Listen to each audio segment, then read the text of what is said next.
Boa tarde. Paz do Senhor. Ô, gente, só para ajudar o pregador aí um pouquinho, e quem está feliz com Jesus aí, dá um glória a Deus aí. Aí, amém. Só para dar aquele combustível na gente, né? Ah, como que é bom estar aqui. Deixa eu te dar um conselho, não vá embora. Fique comigo, tá? Vamos ficar juntos até o final, tá bom? Se você ficar comigo até o final, nós estaremos juntos com Cristo até o final. E eu sei que você não veio aqui para me ouvir pregar. Acredito que você não tinha nem conhecimento disso, né? E nem para ver o Rubão, né? Esse moreno bonito.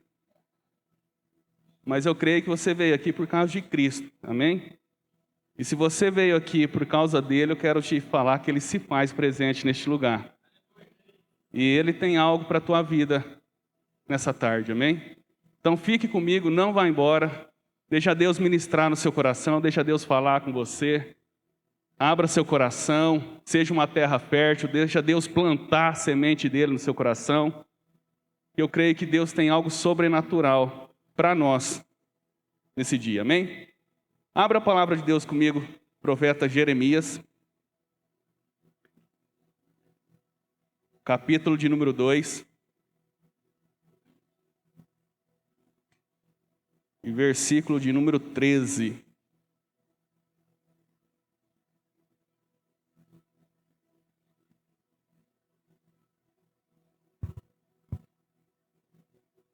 Jeremias, capítulo 2, versículo 13. Diz assim: O meu povo cometeu 2 crimes.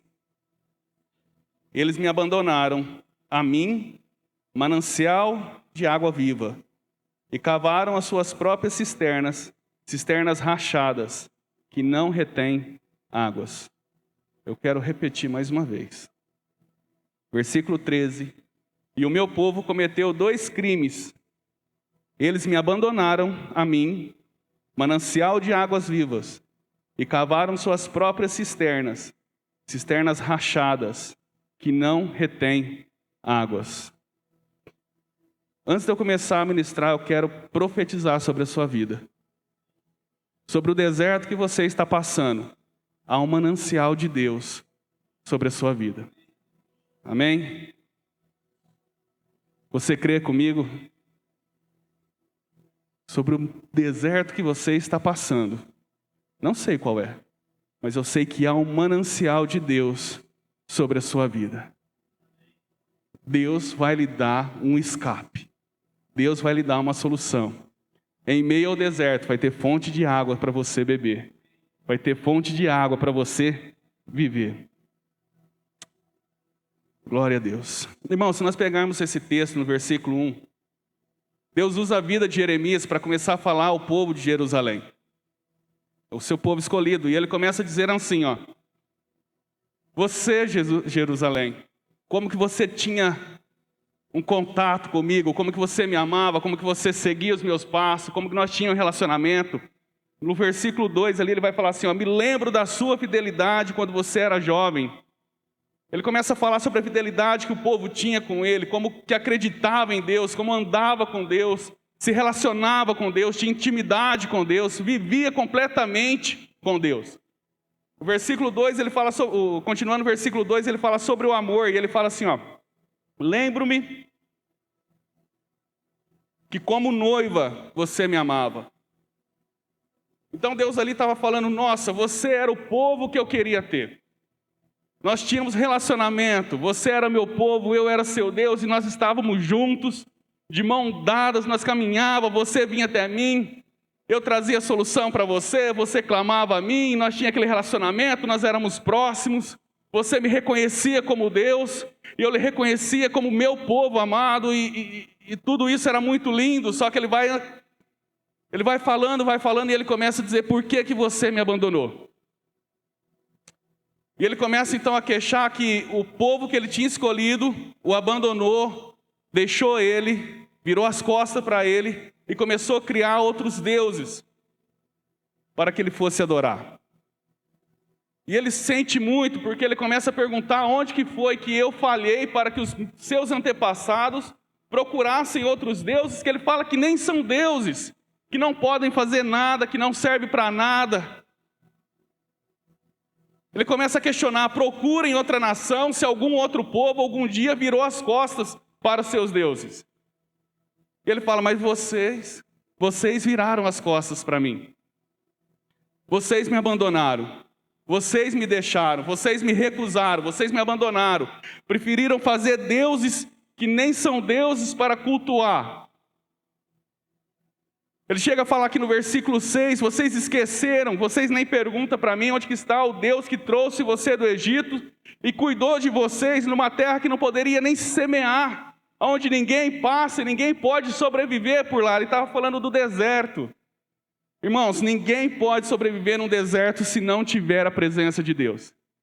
E ele estava falando, por que vocês não perguntam, será que não tem ninguém por esse momento para parar e refletir? Cadê aquele Deus que cuidou de nós todos esses 40 anos que nós estávamos no deserto? Tantos sinais, tantas maravilhas, tudo que ele proveu no deserto. Não há ninguém que possa falar, cadê esse Deus?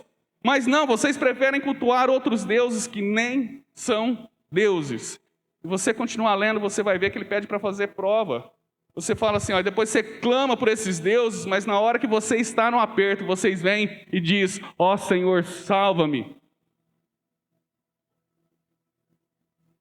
E aí ele chega no ponto de falar que vocês cometeram 2 crimes contra mim. O primeiro, me abandonaram. Manancial de águas vivas. E o segundo, criaram para vocês cisternas rachadas, que não retêm águas.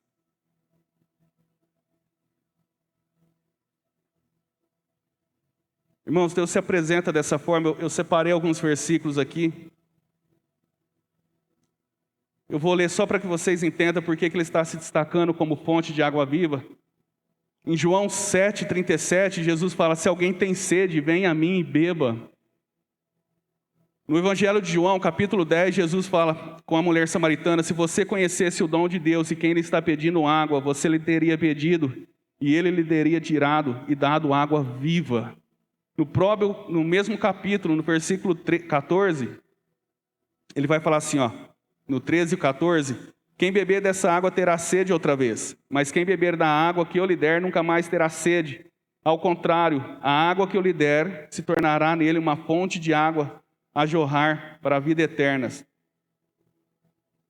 Mais um para finalizar, Apocalipse 22:17, ele diz, o Espírito e a noiva dizem, vem, e todo aquele que ouvir, diga, vem. Quem tiver sede, venha, e quem quiser, beba de graça da água da vida. Então ele estava falando ali, ó, eu estou para todo mundo. Ele se apresentou aqui, ó, eu sou o manancial de águas vivas, que vocês rejeitaram, e preferiram cavar cisternas para vocês. E eu vendo esse texto, meditando sobre esse texto, a gente começa a pensar, nossa, como que o povo de Jerusalém, como o povo de Israel pôde rejeitar o próprio Deus que andou com eles no deserto, socorreu todas as suas necessidades, né? Abençoou de tanta forma, trouxe alimento, né? As roupas, permaneceram as roupas, os sapatos, livraram tantas vezes da morte. E eu comecei a refletir que, na realidade, nós passamos pelo mesmo processo que eles estavam passando. Eu lembro, quando eu me converti, eu fui para a igreja do pastor de César, em Ribeirão. Eu não comecei aqui, em Brodowski.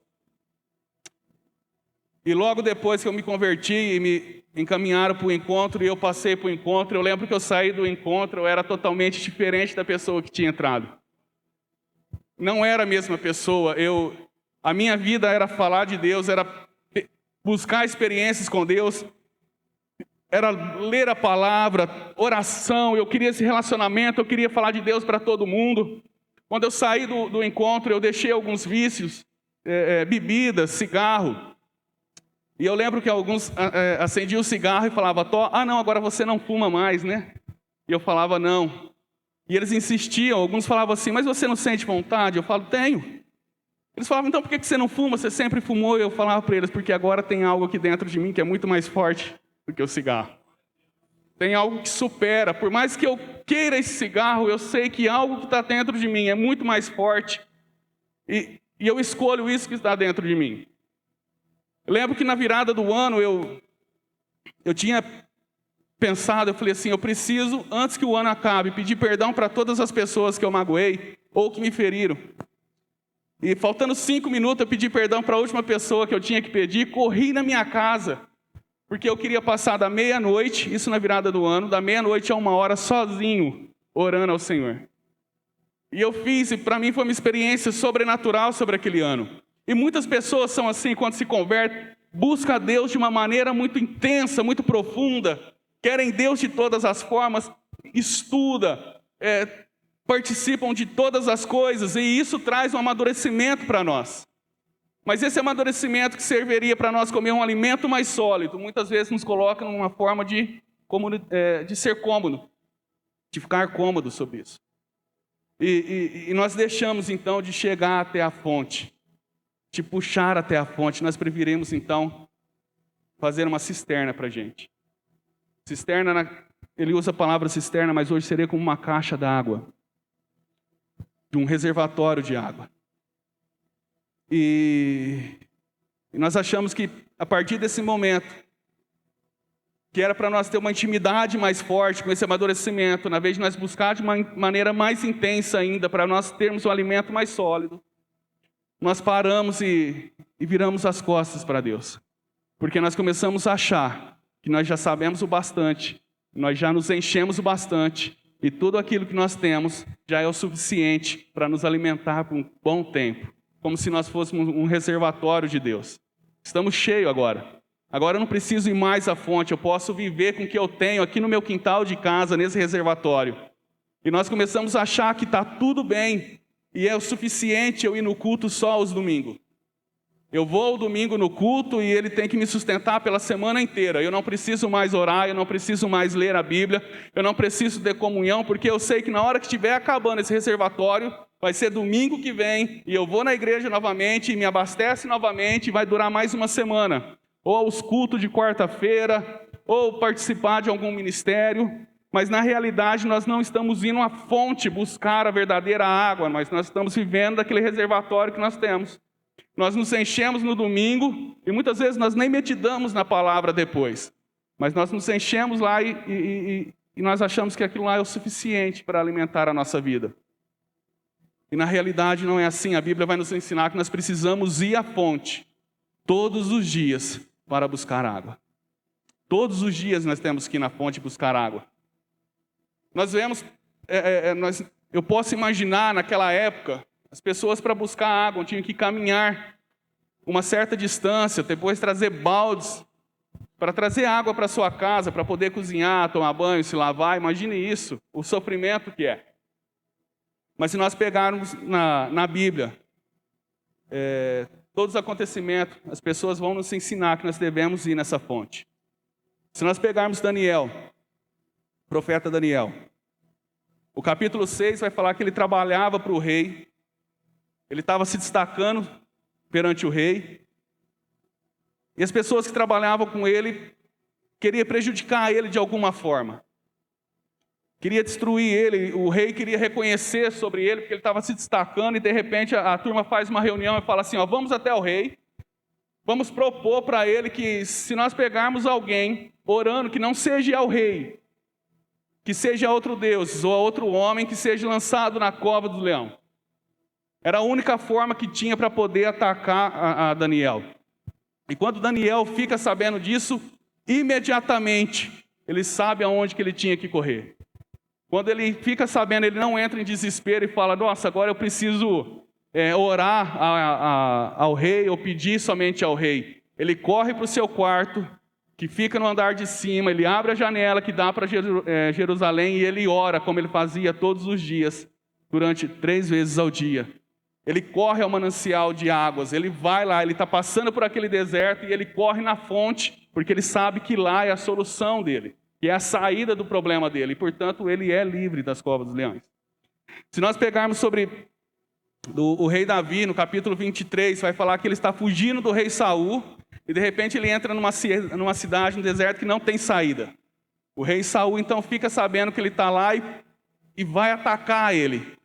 E Davi, quando fica sabendo, no versículo 10, capítulo 23, ele fala, nossa, eu não tenho saída, e Saul vai pegar e ele vai me matar. Imediatamente ele corre e ora ao Senhor, e o Senhor fala, não vou te entregar na mão de Saul.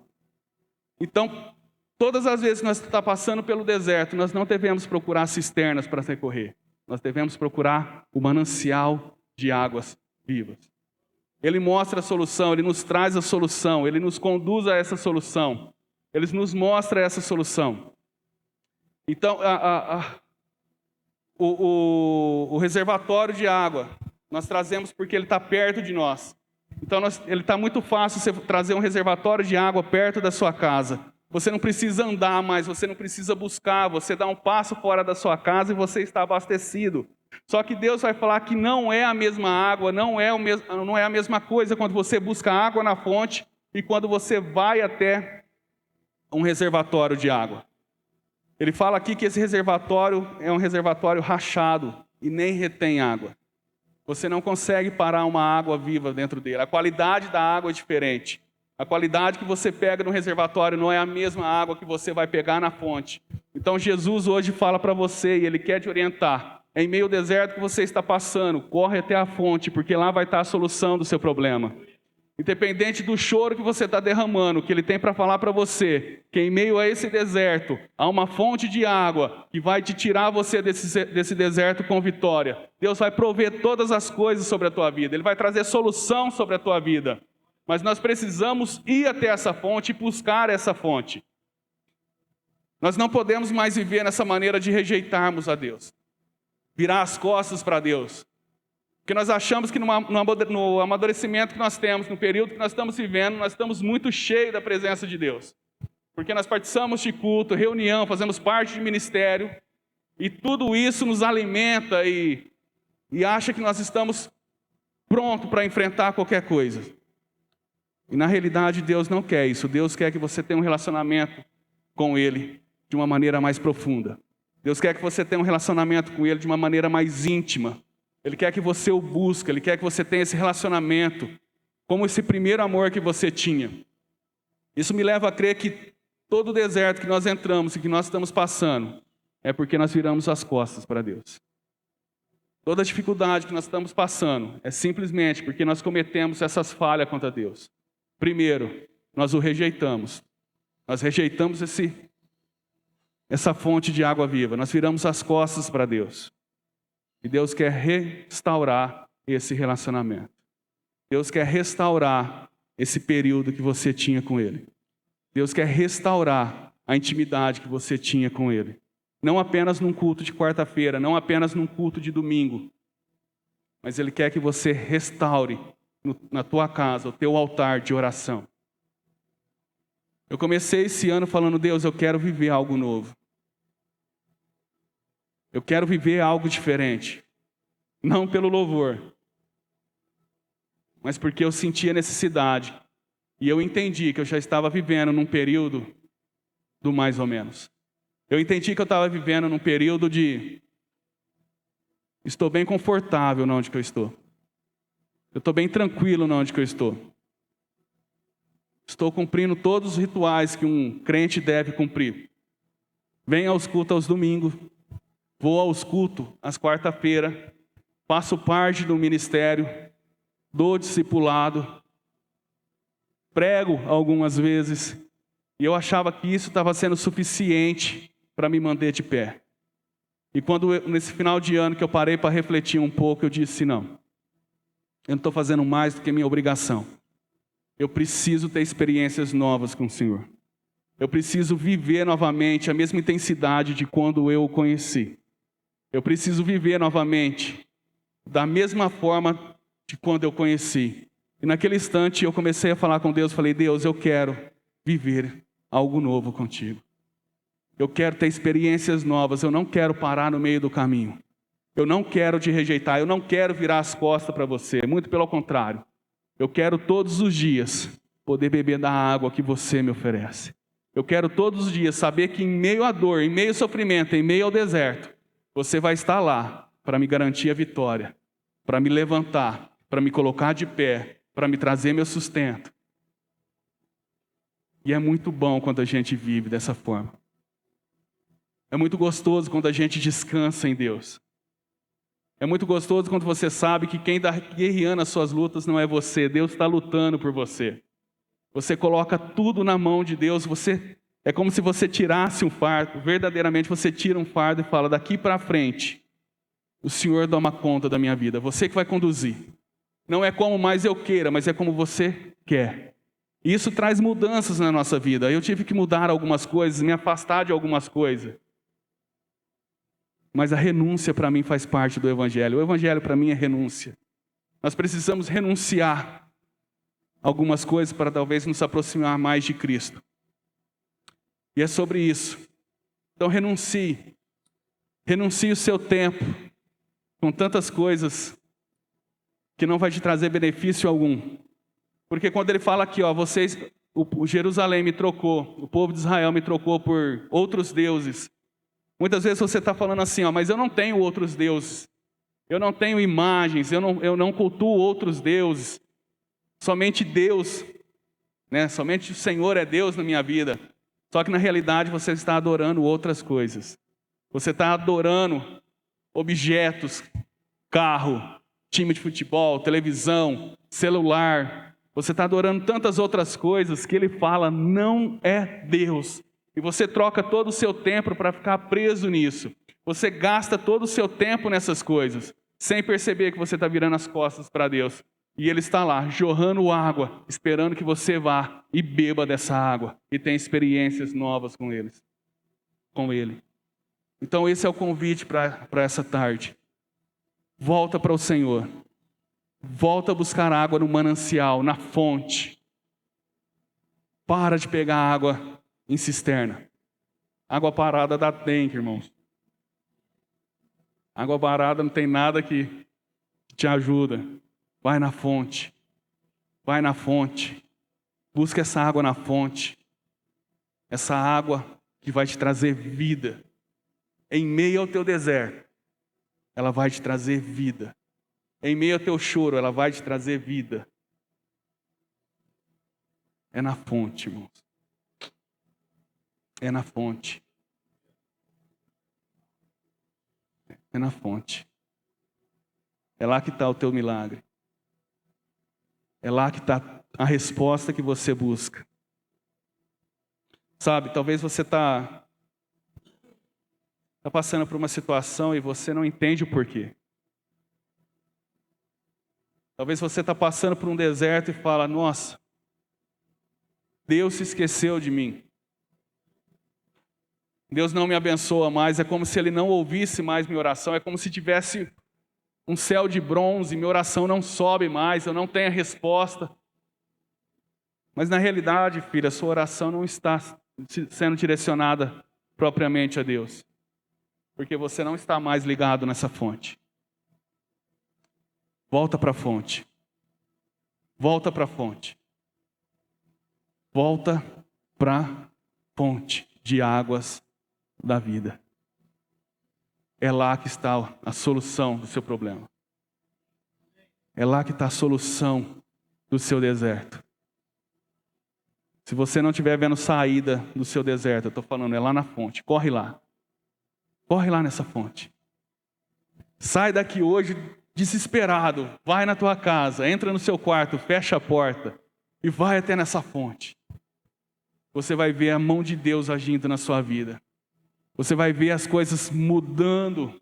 Você vai falar, nossa, tinha uma saída e eu não estava vendo. É na fonte. Amém? Se coloque de pé.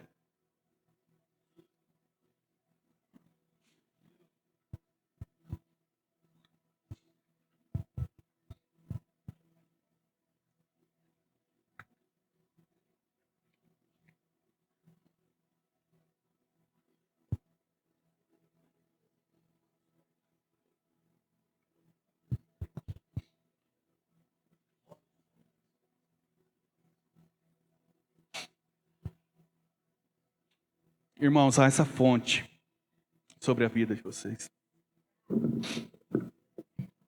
Há uma fonte de Deus sobre a sua vida.